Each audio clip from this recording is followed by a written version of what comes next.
말씀 제목은 1000번째 기도입니다. 우리가 잘 아는 말씀이죠. 기도 시리즈가 계속 이어지고 있습니다. 여러분 기도 시리즈의 이 설교들을 듣고 삶에서 기도하시는데 여러분에게 도움이 되시나요? 아멘. 아, 네. 대단한 놀라운 사실입니다. 아멘할 수 있다는 것은 하나님의 은혜임을 믿습니다. 아멘. 1000번째 우리가 많이 들어왔죠. 여러분 1000번째 어떻게 알고 계십니까? 솔로몬이 1000번의 제사를 드렸다. 우리는 이렇게 알고 있습니다. 그런데 정확히 말하면 1000번의 제사를 드린 것은 아니고 1000마리의 제물을 드린 것입니다. 이 개역개정이나 개역 한글에는 1000번의 제사처럼 이렇게 조금 뉘앙스로 나와 있지만 다른 번역본이나 영어 성경이나 그리고 여러분 혹시 읽으실 수 있으면 히브리 성경, 저도 읽지는 못하지만 그 성경을 보면 1000마리의 제물을 드렸다라고 나와 있습니다. 1000마리의 제물을 드려서 지혜가 없는 것, 그것이 1000번째이죠. 그런데 1000번의 제사를 드렸다고 많은 교회들이 오해를 합니다. 제가 살았던 교회도 오해가 있었습니다. 그래서 1000번째 기도회라는 게 있었어요. 매일 저녁 8시에.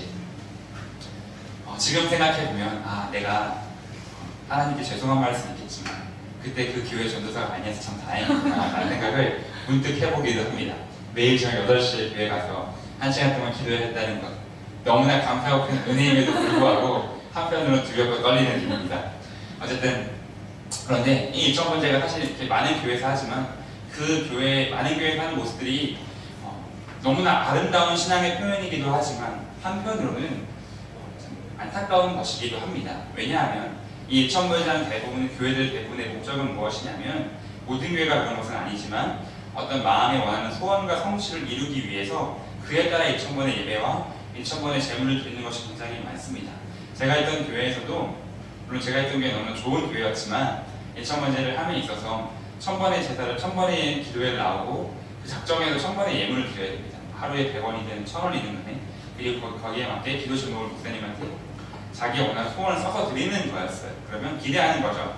1000번이 끝난 다음에 하나님이 어떻게 응답하시는지 우리가 보자. 마치 이런 것이었습니다. 사실 이것은 하나님에 대한 이해가 조금은 부족한 것이다라고도 볼 수 있죠.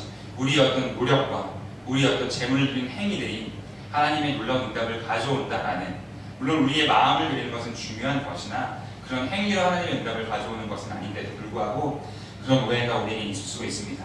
솔로몬이 지혜를 얻은 것은 결코 그가 1000마리의 제물을 드렸기 때문에 혹은 그가 완전한 자였기 때문이 아닙니다. 성경은 그것을 분명히 얘기하고 있습니다. 오늘 읽은 본문에서는 솔로몬에 대해 나오는데 본문에 솔로몬에 대해 두 가지 평가를 합니다. 우리 3장 3절 말씀 같이 한번 볼까요? 3장 3절 함께 읽어보겠습니다. 솔로몬이 여호와를 사랑하고 그의 아버지 다윗의 법도를 행하였으나 산당에서 제사하며 분향하더라. 아멘. 여기에서는 두 가지의 평가 기준이 나옵니다. 첫 번째는 긍정적인 평가죠. 여호와를 사랑하고 다윗의 법도를 행했다. 다윗의 법도를 행했다는 말은 남유다의 왕들을 판단하는 중요한 기준입니다. 하나님의 뜻에 맞게 하나님 마음에 합하게 살아갔던 왕들을 다윗의 법도를 따랐다. 다윗의 길을 행했다. 여러 가지 다윗에 비교합니다. 또 그리고 북이스라엘 같은 경우는 보통 여로보암에 많이 비유를 하죠. 다윗이 선한 왕의 표준이라면 여로보암은 악한 왕의 표준입니다. 여로보암의 길을 따랐다. 여로보암의 길에서 벗어나지 못했다 이러면 이 왕은 악한 왕이었다라는 거죠. 솔로몬은 다윗의 길을 행했던, 하나님이 다윗 같다라고 평가하던 그런 왕이기도 했습니다. 그러나 한편으로는 부정적인 평가가 있습니다. 그것은 이어서 나오는 산당에서 제사하며 분향하였다라는 구절입니다. 산당은 무엇이었냐면 우상 숭배의 처소였습니다. 당시에 성전이 지어지기 전이었죠. 그러니까 이스라엘 백성들이 제사를 드려야 되는데 제사를 드릴 만한 마땅한 곳이 없는 거예요. 매번 제사를 드릴 때마다 이스라엘 백성 제사를 엄청 많이 드리지 않았습니까? 매번 드릴 때마다 쌓아놓고 할 수가 없으니까 이미 그 가나안 땅에 있었던 우상 숭배의 장소들에서 가서 제사를 드리게 되는 것이죠. 그럼 어떤 일이 벌어지게 될까요? 이제 혼합주의라고 하는데 쉽게 말하면 짬뽕주의입니다. 하나님을 섬기는 그 신앙의 모습과 우상을 섬겼던 수많은 그 문화들의 유적이 합쳐지면서 하나님을 섬기면서 세상의 신을 섬기는 그런 모습들이 가나안 이스라엘 백성들에게 나타나게 되었다는 거예요. 대표적인 게 이제 기복신앙 같은 것도 거기에 포함됩니다. 하나님을 섬기지만 바알과 아세라를 동시에 섬기면서, 바알과 아세라는 비를 내려주고 땅을 풍요롭게 하는 신들이죠. 농사가 잘 되게 하는 가나안의 신들. 동시에 섬기는 그런 일들. 하나님을 섬긴다고 말하지만 하나님이 농사를 잘 되게 해주면 좋겠다. 하나님을 잘 믿는 자들은 농사가 잘 될 거라는 그런 기복 신앙들이 있게 됩니다. 하나님을 섬기면서 하나님 믿으면서 동일하게 세상의 원리로 살아가는 그 모습이 성경에서는 산당에서 분양하였다라는 표현으로 굉장히 많이 표현되어집니다. 사실 이러한 모습은 우리에게도 굉장히 많이 있죠. 이것에 대한 거는 주일 설교 때 여러분과 함께 나누도록 하겠습니다. 여기서 원래 조금 나눠보려고 했는데 너무 길어져가지고 주일 설교도 준비했는데 너무 긴 거예요. 1시간 한 10분 이렇게 되는 거예요. 그래서 반 잘랐어요. 반 잘라서 할 거기 때문에 꼭 주일날 오셔서 함께 예배하시기를 바랍니다. 그래서 솔로몬은 하나님 마음에 합한 자였으나 이것 중에 알 수 있는 건 완전한 사람은 아니었다라는 것이죠. 그럼 이 모습은 산당 예배는 솔로몬의 지혜가 그가 완전한 자이기 때문에 그의 어떤 행위 때문에 온 것이 아니라는 것을 우리로 알게 합니다. 이 솔로몬이 드렸던 1천 번제는 왜 솔로몬은 하나님께 1천 번제를 드렸을까? 솔로몬은 하나님에게 어떤 목적을 가지고 어떤 응답을 받기 위해서 드린 것이 아니라 순전히 그는 하나님을 사랑해서 이 1천 번제를 드렸습니다. 그것에 대한 증거를 성경에서 쭉 보다 보니까 두 가지 정도를 발견할 수가 있었습니다. 그것은 뭐였냐면 첫 번째는 1000마리의 제물입니다. 1000마리의 제물이 이제 제가 이 1000마리의 제물이 어떤 의미인가를 찾아보니까 수없이 많은 제물, 셀 수 없이 많은 제물이라는 의미가 있더라고요. 그래서 솔로몬은 왕이었지만 셀 수 없이 많은 제물을 하나님께 드리는 거예요. 그것도 아무거나 드릴 수 있습니까? 하나님은 아무거나 드시지 않죠. 하나님은 정말 이 죄송한 표현이지만 굉장히 입맛이 까다로우신 분이십니다. 흠이 없는 것만, 굳이 따지면 투풀 소고기만 드시는 것처럼 흠이 없는 것만 드십니다. 흠 없는 양, 흠 없는 염소 그것만 드시는 게 아니죠. 그것만 받으시는 분이시죠. 그렇기 때문에 이 수없이 셀 수 없이 많은 재물들이 솔로몬이 드렸다는 것은 엄청난 겁니다. 우리가 왕이기 때문에 드리기 쉬웠다 생각할지 모르겠지만 그렇지 않습니다. 세상에 이런 말이 있죠. 있는 놈이 더하다. 세상에 이런 말이 있습니다. 때로는 그것을 우리는 삶에서 종종 경험하곤 합니다. 있는 놈이 더하다. 우리가 어려울 때 하나님께 헌금 드리는 것도 물론 쉽진 않지만 우리가 풍요로워졌다 해서 하나님께 헌금을 드리는 것, 우리가 어려울 때 이웃 돕는 것이 어려운 일이지만 우리가 풍요롭다 해서 다른 이웃 돕는 것 또한 굉장히 어렵습니다. 왜냐하면 사람은 잘 살게 되면 또 그에 맞는 생활 수준이 올라가기 때문에 돈은 아주 많지 않은 이상의 넉넉한 사람은 없는 것 같아요. 한 달에 100만 원을 벌든 300만 원을 벌든 500만 원을 벌든 사람들이 이야기 쭉 들어보면 항해가 똑같이 말합니다. 어렵다. 다 똑같습니다. 솔로몬도 어려웠을 것입니다. 잘 모르겠지만 셀 수 없이 많은 재물을 드린다는 것, 솔로몬에게 100만이 뭐 쉬운 거겠죠. 그러나 셀 수 없이 많은 재물을 드린 솔로몬이 굉장히 어려웠던 것이었습니다. 왜 그랬을까? 하나님을 사랑했기 때문에 드린 것이 아니었을까? 누가 명명한 것도 아니고 이전에 그런 기록이 있던 것도 아니고 순전히 솔로몬 마음의 자원에서 드린 것입니다. 또 한 가지 증거는 무엇이냐면 이 재물을 드린 시기가 언제인가 합니다. 우리가 읽은 3장 1절 앞에 2장 46절이 있는데 그 마지막에 이렇게 기록됩니다. 솔로몬의 손에 견고하여 지니라. 나라가 견고하였을 때 솔로몬이 1000마리의 재물을 하나님께 드리는 겁니다. 이를 다르게 말하면 문제가 없는 평안한 때 하나님께 드렸다라는 것이죠. 여러분 간절한 적이 있으십니까? 간절한 기도 해본 적 있으십니까? 언제 간절해 보셨습니까? 얼마 전에 금식을 했잖아요. 제가 이전에 3일 금식을 제 인생에 딱 한 번 해봤어요. 온전한 3일 금식. 물론 둘째 날에 요구르트 실수를 했는데 어제는 온전한 3일 금식 딱 한 번 해봤습니다. 그때가 언제였냐면 연합고사를 보기 전이었어요. 아마 지금 세대는 연합고사가 뭔지 모를 거예요. 없어졌기 때문에. 연합고사 맞나? 고등학교 들어갈 입학시험입니다. 저 때는 고등학교 들어갈 때 수능처럼 시험을 봤어요. 그래서 성적순으로 학교를 선택해서 갈 수가 있었습니다. 좋은 고등학교를 가기 위해서 이 3일 금식을 했어요. 중3 때. 물론 온전하게 그만 있는 건 아니었겠죠. 나는 3일 금식 한다 뭐 이런 것도 있었겠지만 어쨌든 무언가 소원을 앞두고 있을 때, 무언가 혹 또 언제 열심히 기도했는가, 아버지가 아프셨을 때, 뭐 이럴 때 우리는 굉장히 간절하게 열심히 기도합니다. 아마 여러분도 비슷하실 겁니다. 여러분이 삶이 평안할 때, 아무 일 없을 때, 예를 들어 여러분이 직장을 다니신다면 보너스가 나온 날 교회 와서 울며 간절히 기도하시는 분은 아마 없으실 겁니다. 대부분 간절히 기도할 때는 내 마음에 정말 세상에서도 해결이 안 되는 어떤 간절한 소원이 있을 때나 내가 몸이 아프거나 치료하기 어려운 병이 있거나 내 주변에 사람들이 이렇게 힘들거나 할 때 우리는 보통 간절히 기도합니다. 솔로몬이 만약에 본인이 어디가 너무 아프거나 자식이 아프거나 나라가 위급할 때 1000마리의 재물을 들여서 하나님의 도움을 구했다면 그건 이해가 될 것 같아요. 근데 나라가 평안해져서 문제가 없을 때 솔로몬은 하나님께 1000마리의 재물을 드렸다는 것이죠. 그러면 솔로몬의 기도가 그냥 어떤 소원 성취를 위해서가 아니라 하나님을 사랑하는 마음, 자원하여 드린 것이구나라는 걸 이 말씀들을 통해 알 수 있습니다.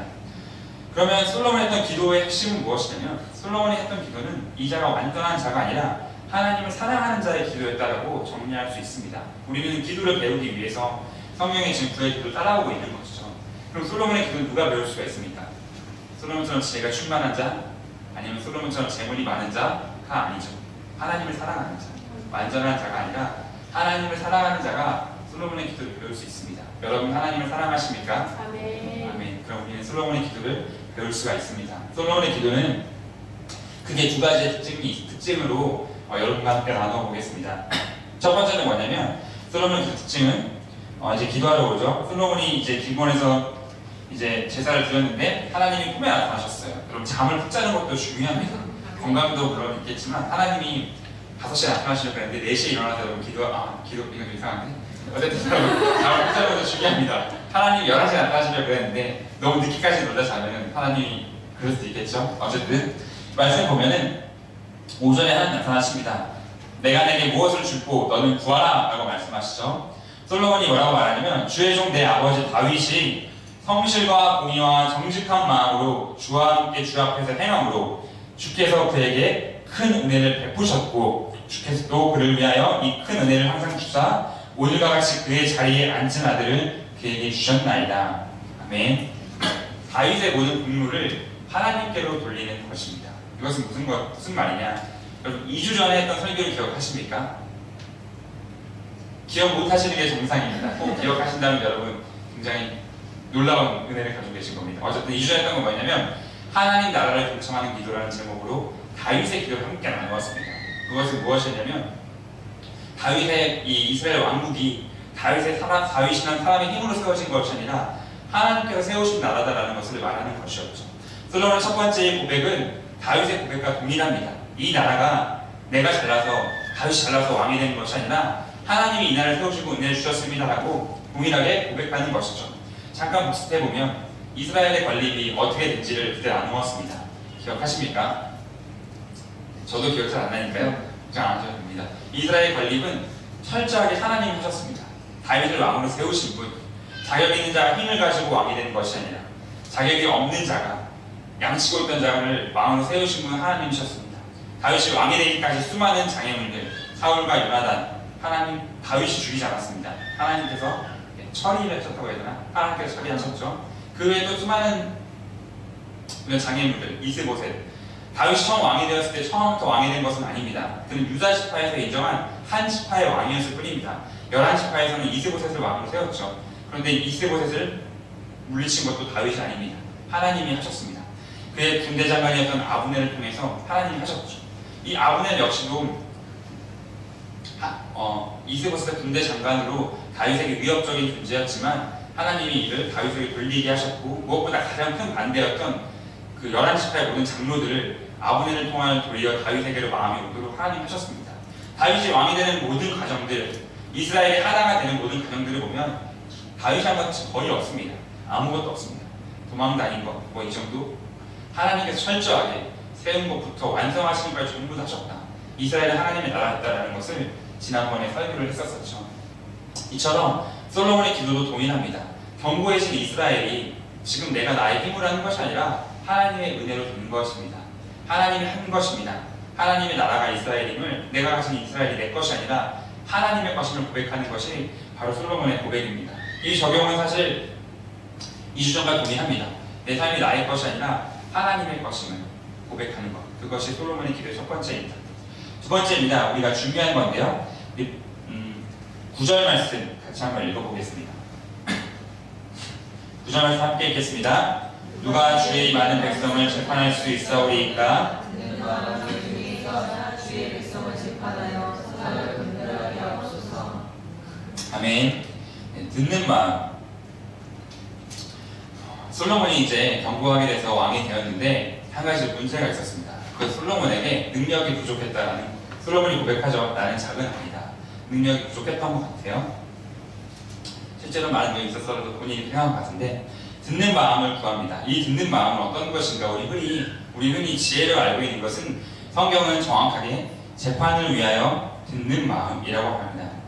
백성을 재판할 수 있게 듣는 마음을 종에게 주사 재판하여 선악을 분별하게 하옵소서. 11절 하나님 응답이 오직 송사를 듣고 분별하는 지혜를 구하였으니 라고 합니다. 왜 솔로몬은 재판을 위해서 듣는 마음을 구했을까? 상당히 의아한 것입니다. 알고 보면 그렇지 않습니까? 우리가 왕이라고 했을 때, 여러분이 만약 왕이시라면, 여러분이 왕과 왕비이시라면 어떠시겠습니까? 하나님께서 나타나셔서 너는 무엇을 원하느냐, 내가 한 가지 주겠다라고 한다면 여러분 무엇을 구하시겠습니까? 저라면, 제가 왕이라면 온 세상을 통일할 수 있는 그런 힘을 아마 구했을 것 같아요. 그런데 이 솔로몬은 듣는 마음을 구했다 그랬죠. 왕에게 필요한 것이 많습니다. 믿을 수 있는 신하도 필요하고요. 나라의 경제력, 정치력, 군사력, 수없이 많은 것들이 필요합니다. 솔로몬이 왜 듣는 마음을 구했냐면, 솔로몬은 하나님을 사랑하는 사람이었기 때문에 하나님이 원하시는 왕이 어떤 것인지를 분명히 알고 있었기 때문입니다. 여러분도 여러 번 나눈 적이 있었는데, 신명기 말씀을 보면은 하나님 원하시는 왕과 하나님이 싫어하시는 왕이 어떤 것인지가 나와 있습니다. 제가 읽어드리겠습니다. 신명기 17장 14절부터 17절까지인데요. 내가 내 하나님 여호와께서 내게 주시는 땅에 이르러 그 땅을 차지하고 거주할 때 만일 우리도 우리 주위의 모든 민족들 같이 우리 위에 왕을 세워야겠다는 생각이 나거든 반드시 내 하나님 여호와께 택하신 자를 내 위에 왕을 세울 것이며 내 위에 왕을 세우려면 내 형제 중에 한 사람을 할 것이요 내 형제는 타국인을 내 위에 세우지 말 것이며 그는 병마를 많이 주지 말 것이요 병마를 많이 얻으려고 그 백성을 애국으로 돌아가게 하지 말 것이니 이는 여호와께서 너희를 이르시기를 너희가 이후에는 그 길로 다시 돌아가지 말 것이라 하셨으며 그에게 아내를 많이 두어 그의 마음을 미혹하게 하지 말 것이며 자기를 위하여 은금을 많이 쌓지 말 것이니라. 아멘. 이렇게 들으면 잘 모르시겠죠? 세 가지로 요약을 하면 병마를 많이 주지 말아라, 아내를 많이 주지 말아라, 은금을 많이 주지 말아라. 제가 여러분이 세 가지에 대해 얘기했습니다. 병마는 나라의 군사력을 의미합니다. 그리고 은금은 나라의 경제력을 의미하겠죠. 여자는 무엇일까요? 외교력입니다. 당시에는 이 고대 사회는 전쟁이 워낙 빈번한 곳이었습니다. 우리가 처음 1절에서 솔로몬이 바로와 더불어 혼인했다고 그랬는데 당시에는 외교가 서로 결혼 동맹이 외교에서 굉장히 중요했습니다. 남한국가 또 남유다와 북이스라엘도 한참 전쟁을 하다가 서로 결혼을 하면서 그 외교 동맹, 그 혼인 동맹으로 말미암아 서로가 평안하게 잠시 동안 살게 되죠. 물론 실제로 그 안에는 굉장히 많은 문제가 있었지만 어쨌든 이 세 가지는 군사력, 경제력, 외교력을 의미합니다. 하나님이 싫어하시는 왕은 이 세 가지를 하는 왕이 사실 우리 상식과는 좀 반대죠. 왕이 되었다면 왕은 무엇을 해야 되는 것인가? 보통 왕이라고 하면 그럼 외교를 잘하고 군사력을 강하게 하고 경제를 잘 살게 하는 것, 이것이 왕 아니겠습니까? 하나님 이것을 하는 왕을 싫어한다라고 합니다. 그 이유는 다윗에게 말씀했던 것처럼, 방금 전에 고백한 것처럼 이스라엘 나라를 다스리는 분이 사람이 아니라 하나님이시기 때문에 그렇습니다. 사람이 자기의 능력으로, 왕이 자기의 능력과 지혜와 힘으로 다스리는 것이 아니라 하나님이 다스리는 것이기 때문에 이 외교력도 군사력, 정치력 모든 것은 다 하나님으로부터 나기 때문에 왕이 하는 것이 아니라고 하나님이 말씀해 주시는 것입니다. 그래서 이것을 하는 왕을 하나님이 싫어하세요. 안타깝게 솔로몬은 나중에, 오늘은 안 나오지만 나중에 이것들을 많이 다 하기 시작합니다. 하나님한테 혼나죠. 반면에 하나님이 좋아하는 왕이 있습니다. 그것은 이어서 나옵니다. 어떤 것이냐? 그것은 무엇이냐면 읽지 않고 얘기하면 율법을 잘 지키는 왕입니다. 그럼 왕은 이것을 안 하고 무엇을 해야 되느냐? 레위인 불러가지고 성경 필사해라. 첫 번째입니다. 성경 필사하는 왕. 그리고 이것을 듣고 이것을 잘 지켜라. 이것이 바로 이스라엘 왕이다라고 하죠. 율법을 잘 지키는 게 이스라엘 왕이라는 거예요. 이스라엘은 참 단순한 나라죠. 어떻게 보면 율법만 잘 지키면 하나님 모든 것을 책임지는 나라. 왕이든 백성이든 누구든 간에 율법만 잘 지키면 하나님이 어떤 사람이든지 간에 책임진 나라가 이스라엘이었습니다. 우리도 동일한 것이죠. 우리가 어느 위치에서 어떤 삶을 살아가든지 간에 우리가 해야 되는 것은 어떤 우리의 이 이전에, 물론 일을 하면 안 되겠지만 그 이전에 하나님 말씀으로 살아가는 것이 바로 우리가 해야 되는 일인 것입니다. 율법을 잘 지키려고 하는데, 율법은 여러분 무엇입니까? 율법 두 가지로 줄이면 쉽죠. 하나님 사랑과 이웃 사랑입니다. 한 가지로 나타내면 이 신약 성경에서는 이웃 사랑이라고 말하는데, 하나님 사랑은 사실 너무나 당연한 것이라고 보면 중요한 것은 이웃 사랑입니다. 이스라엘은 전부 다 하나님 믿는 나라였기 때문에 하나님 사랑은 그들의 기본 베이스였다고 한다면 이웃 사랑이 굉장히 참 중요한 것이겠죠. 고대의 이웃 사랑은 어떤 것이냐? 우리에게 이웃 사랑은 마치 이런 겁니다. 이제 우리가 떡을 많이 만들었을 때 옆집에 띵동 눌러가지고 누구세요? 네, 옆집인데요. 떡을 만들어 왔습니다. 나눠 먹읍시다 해서 이웃 준다던가, 혹은 또 뭐가 있겠죠? 지하철에서 이게 조금 이렇게 뮤직과 함께 나타나시는 그 할아버지, 할머니들에게 이렇게 좀 1,000원씩, 10,000원씩 이렇게 돕는 거, 그게 또 이웃 사랑이라고 볼 수 있겠죠? 또 뭐가 있을까요? 이웃 사랑? 가난한 자들을 돕는 거, 그게 이웃 사랑이라고 우리는 많이 생각을 합니다. 물론 그것은 이웃 사랑이 맞습니다. 그래서 교회에는 이렇게 어려운 사람들이 많이 오곤 하죠. 인천 순복음교회 앞에 보면 거기 뭐라 그래야 되나? 다른 사람으로부터 돈을 얻어서 살아가시는 분이 계십니다. 거지라고 그래서 많이 하긴 하는데 어쨌든 그분이 계시는데, 그분이 교회 앞에 소리쳐요. 당신들은 이웃 사랑을 하지 않았습니까? 하면서 자기를 욕을 하는 거예요. 성경에 보면 그리스도인들은 하나님 우리 돕습니다 막 이러는 거예요. 아마 여러분 얘기한 적 있을 거예요. 제가 그 얘기를 듣고 이런 생각이 들었어요. 딱 가가지고 머리에 손 얹고 내게 근가는 없거니와 딱 해주고 싶었는데 차마 그렇게는 못했는데, 어쨌든 이웃 사랑은 그런 것을 알고 있습니다. 그런데 고대의 이웃 사랑은 지금과는 조금 다른 모습입니다. 고대에는 지금처럼 법이 잘 되어 있지 않고 윤리가 지금처럼 발달하지 않았습니다. 그래서 강한 자와 약한 자 사이에 수없이 많은 불미스러운 일이 일어났습니다. 지금은 내가 힘이 세다고, 내가 돈이 많다고 약한 자들을 것을 빼앗고 이렇게 하는 것이 불법이고 안 되는 것이지만, 당시에는 빼앗는 그런 문제뿐만 아니라 살인하는 일까지도 빈번하게 일어났던 것이 고대 사회입니다. 고대 사회에서는 강한 자들이, 또 권력이 있는 자들이, 높은 자리에 있는 자들이 약자들을 빼앗고 노예로 삼고 죽이는 일이 빈번하게 일어났다는 것이죠. 그래서 고대에서는 그것이 굉장히 중요한데, 감사하게도 이스라엘 나라에서는 하나님께서 율법을 주셨습니다. 율법의 핵심은 무엇이냐면 이 약한 자들이 억울한 일을 당하지 않는 것이 바로 율법의 핵심입니다. 여러분이 이것도 전에 얘기한 적이 있지만, 이 구약 성경을 보면 사람들이 질문하는 것 중 하나가 하나님 왜 이렇게 악하신 분이실까? 라는 질문을 합니다. 왜 눈에는 눈으로 갚으라고 하시고 이에는 이로 갚으라고 하시는가? 왜 이런 말들이 있을까? 무조건 용서라는 것이 아닌가? 이런 궁금증들을 저로 질문하시는 분들도 있었습니다. 여러분도 그렇게 생각하지 않으십니까? 그런 생각 해보셨습니까? 무조건 용서라고 하시면 되는데 왜 눈에 눈으로 갚으라고 하실까? 하나님이.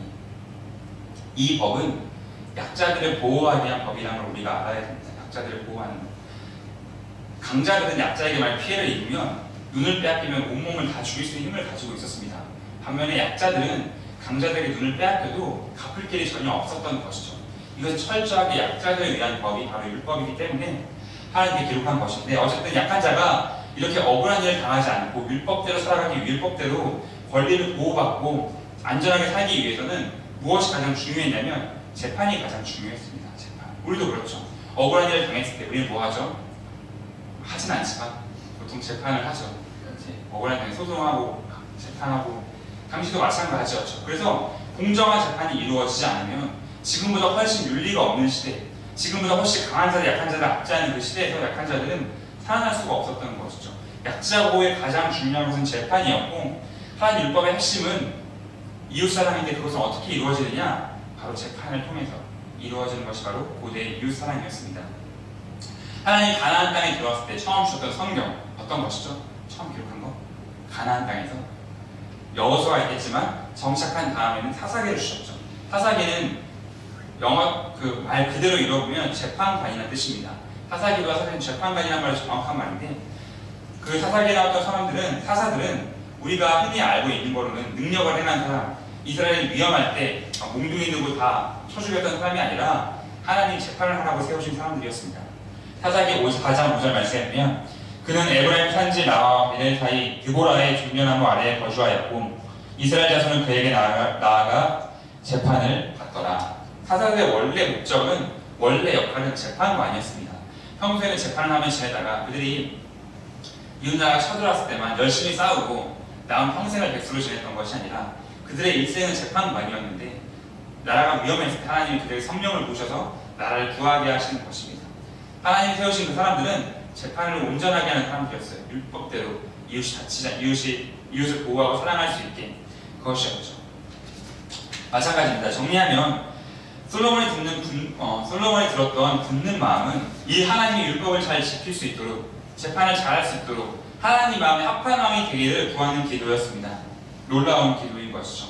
우리로 적용하면 우리의 기도가 내 어떤 욕심과 내가 원하는 소원을 구하는 기도가 되는 것이 아니라 하나님이 원하는 삶의 모습으로 내가 살아갈 수 있도록 기도하는 것, 이것이 바로 솔로몬의 기도의 핵심입니다.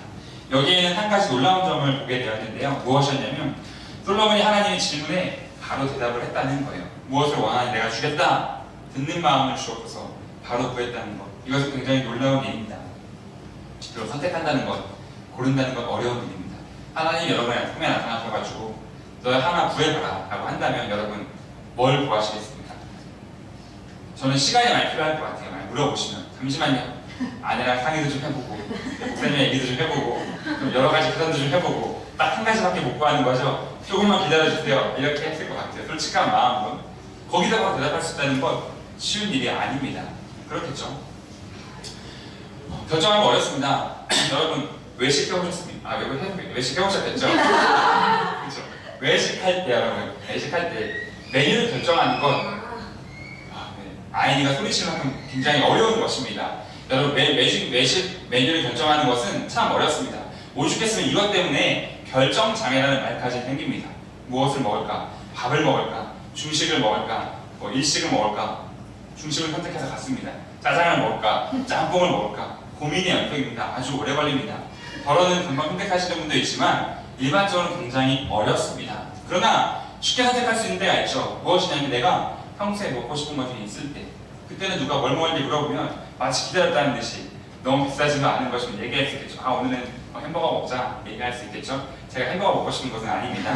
그 선물을 선택할 때 가끔 이제 하은이에게나 선물을 할 때가 종종 있는데 가끔 있는데 너 선물 뭐 받을래? 물어보면 뭐 원하니? 물어보면 두 가지 반응입니다. 평소에 갖고 싶었던 거 생각 안 했던 경우라면 잠깐 생각해보겠다. 가격은 얼마까지 괜찮느냐? 브랜드가 되냐? 화장품도 되냐? 여러 가지 질문들을 쭉 합니다. 그런데 평소에 갖고 싶은 게 있었다면 그런 말을 안 하죠. 바로 얘기하는 건 아니겠습니까? 이거 사주세요. 바로 얘기하는 것입니다. 솔로몬이 바로 대답할 수 있었다는 것은 무엇일까? 그가 평소에 그 왕의 삶을 살면서 그는 재판에 대해서 계속해서 고민하는 왕이었다는 것을 얘기해 줍니다. 하나님 원하시는 왕이 무엇이었을까? 그가 솔로몬 삶의 고민은 다른 그 무엇이 아니라 하나님 원하시는 왕이 무엇이었을까? 그게 솔로몬 삶의 고민이었던 것 같아요. 어떻게 하면 재판을 잘할 수가 있었을까? 그렇기 때문에 하나님이 물어보셨을 때 그 어마어마한 질문, 하나님 나타나셔가지고 무엇을 원하느냐? 내가 주겠다라는 그 질문 앞에 단번에 대답할 수 있는 것, 듣는 마음을 구하는 것, 그것을 솔로몬이 항상 하나님의 나라를 생각했던 왕이었다는 것을 우리에게 알려줍니다. 솔로몬의 삶이 하나님 나라를 이루는 것으로 가득했다는 것이죠. 1,000번째 비밀은 여기 숨어 있습니다. 저는 처음부터 이것이 의문이었어요. 하나님이 나타나셔가지고 왜 내가 내게 무엇을 줄고 너는 구하라. 왜 이렇게 얘기하셨을까?